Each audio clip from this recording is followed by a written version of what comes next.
Hi, this is Mark News from Plant Talk Radio. Thanks for subscribing and listening to our podcast, Your Gardening Questions from Plant Talk Radio.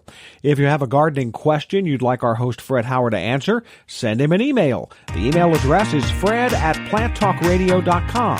Now for today's question. And you wanted to talk a little bit about a cedar hawthorn rust disease. Yes, it's big time right now, and I have two fine examples of it.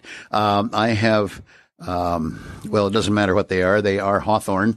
They are full of vicious-looking creatures.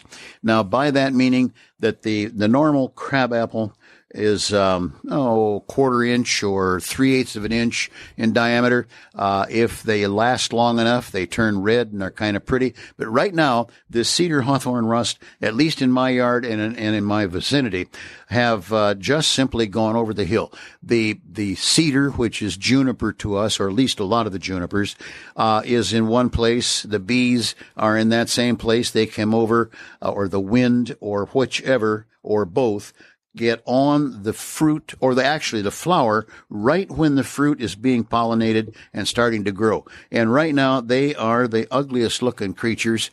They look almost like a pineapple on the outside, with all of the little bumps and spots from the cedar hawthorn rust. Now, that having been said, I know of trees that have gotten this year after year after year.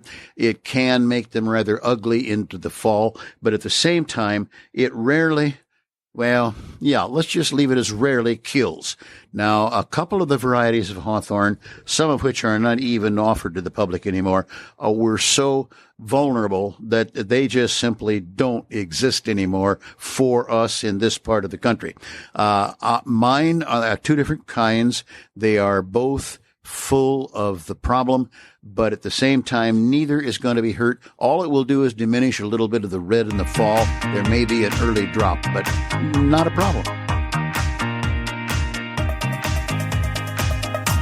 Hey, thanks again for listening to our podcast. Be sure to subscribe to our other podcasts as well, the Plant of the Week podcast and the Plant Talk Radio podcast, all on iTunes or your favorite podcast player.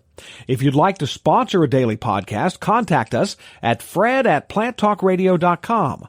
To find out more about Fred Howard and Plant Talk Radio, visit our website, planttalkradio.com. This is Michelle Wilson, host of the Business Inspires podcast from the Tri-Village Chamber Partnership.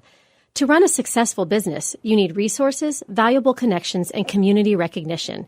In each episode of the Business Inspires podcast, we talk with small business community leaders who will inspire you to create the business you are envisioning. The Business Inspires podcast is on Apple Podcasts, Stitcher, Google Play, YouTube, your Alexa device, and your favorite podcast player.